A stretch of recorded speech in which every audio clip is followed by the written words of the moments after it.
Hi there. Today we're going to cover what you need to know about dealing with insurance claim adjusters. Insurance claim adjusters go through extensive training courses and work in various capacities for insurance companies. During their careers, they participate in continuing education to stay up to date with trends and practices in their industry. An adjuster's primary duties are to investigate accidents, to advise the insurance company of liability, to determine appropriate compensation, and to negotiate and settle claims with accident victims. Now, adjusters fall into three basic categories. 1. Independent adjusters. They're freelancers who work for themselves or for private firms under contract with insurance companies. 2. Public adjusters. They are freelance adjusters who offer their services to the public instead of insurance companies. And 3. Claims or staff adjusters. They are full-time employees of insurance companies and are responsible for investigating accidents and negotiating settlements with victims. Let's talk first about car accidents and staff adjusters. Depending on the circumstances of your accident, you could have to deal with adjusters from up to 3 separate divisions of an insurance company. 1. Personal injuries resulting from auto accidents. 2. Property damage, which would cover vehicles and their contents. And 3. Vehicles which are considered total losses when a car is totaled. Within moments of filing an insurance claim, your information will be transferred to a claims adjuster. She'll enter it into a software program used for claims handling. You should hear from an adjuster within a day or two of reporting the accident. As much as you might like to have your claim settled quickly for a high amount, it probably won't happen that way. Negotiating effectively with insurance claim adjusters takes hard work and preparation. They are professionals who have likely handled hundreds if not thousands of accident claims. So let's talk a little bit about your first contact with the adjuster. In your first contact, the adjuster will probably request your recorded statement and then ask you to sign a release for access to your medical records. You will be bound by what you say in the statement, so if you're not ready, politely tell the adjuster you need a few days. It's okay and far better to be prepared. No law requires you to give your statement the first time you speak with the adjuster. By requesting more time, you are letting her know you're in no rush to begin negotiations. This communicates you are serious about your claim and willing to take your time. Tell the adjuster the name of your doctor or doctors that you're dealing with.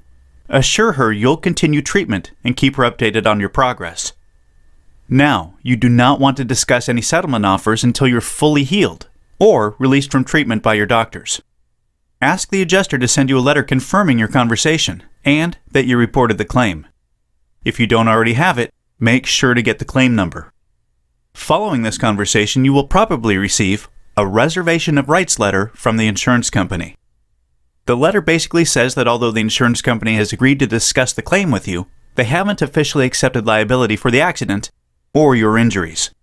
During the course of your claim and settlement, you'll receive several letters. File the letters in your claim folder, along with all other documentation related to your claim. Let's talk a little bit about your automobile, vehicle repairs, and interim transportation. Take your car to a repair shop you trust. You're not required by law to seek more than one estimate. As long as the repair shop charges reasonable rates, the insurance company should accept them. Tell the adjuster you want only original equipment manufactured OEM parts used on your car, not the less expensive substitutes. If you're filing a first-party claim and your policy includes rental coverage, request a rental car. If it's a third-party claim, you can demand a rental car while your car is being repaired. Now we want to focus on your preparation to negotiate. Immediately after the accident, start preparing a settlement packet. Keep all your papers organized in files, and use a notebook to write down general notes and summaries of your conversations with the adjuster. It's best for you and easiest to stay organized on this, so in separate tab sections keep your medical bills, your receipts for medications, your proof of lost wages, your car repair invoices, your estimates for personal property damage, and your proof of miscellaneous expenses. While continuing treatment, keep the adjuster up to date by sending her copies of your medical bills, out-of-pocket expenses, and lost wages. Your adjuster is most likely handling dozens of claims at the same time. By you maintaining contact and sending documentation, you're helping her stay organized and reminding her of your claim. Claims adjusters appreciate dealing with claimants who are prepared, polite, and professional, and who base their settlement demands in reality. If you fit that mold, you'll increase your chances of getting a higher settlement in a shorter period of time. Here are some general insights into settlement negotiations. Good settlements don't just happen, they must be earned. You cannot settle your claim without an adjuster, and she can't settle it without you. You and your adjuster have a mutual interest in settling your claim promptly and fairly. But each of you will have different ideas of what's fair. You want to be fairly compensated for your damages, and the adjuster wants to close out your claim as quickly and as cheaply as possible. You need the money, and she needs to move on to other claims. An insurance adjuster's job is to settle the claims for as little as possible. Promotions are highly tuned to results, and consistently making lower settlements leads to a successful career. Remember, insurance companies exist to make money. Your job is to make sure you're being treated fairly. Be informed, persistent, and committed to negotiating a settlement that's fair for you. Now, if you look at this properly, it may be possible for the adjuster to have a conflict of interest. If you live in a no-fault state, or have PIP, personal injury protection insurance, you will be negotiating with your own insurance company. This is called a first-party claim. The truth is, the claims adjuster of your own company will treat you the same as in a third-party situation. It's a conflict of interest, because your insurance company wants their adjuster to settle your claim for the lowest possible amount. It's not personal, it's just business.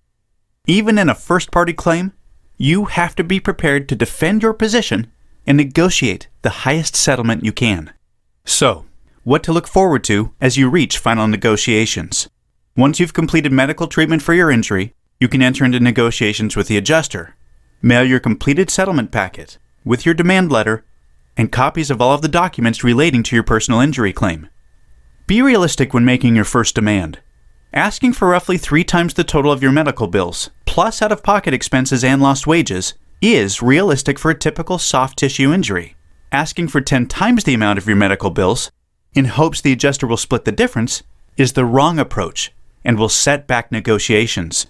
Finish negotiations as you began them. Be professional, be prepared, and be committed. The result should be a settlement you're happy with. Hopefully you found this talk today helpful, and it's provided some clarity to what you need to know about dealing with insurance claim adjusters. To learn more and get a free case review, visit injuryclaimcoach.com. Thanks so much for watching, and best of luck with your case.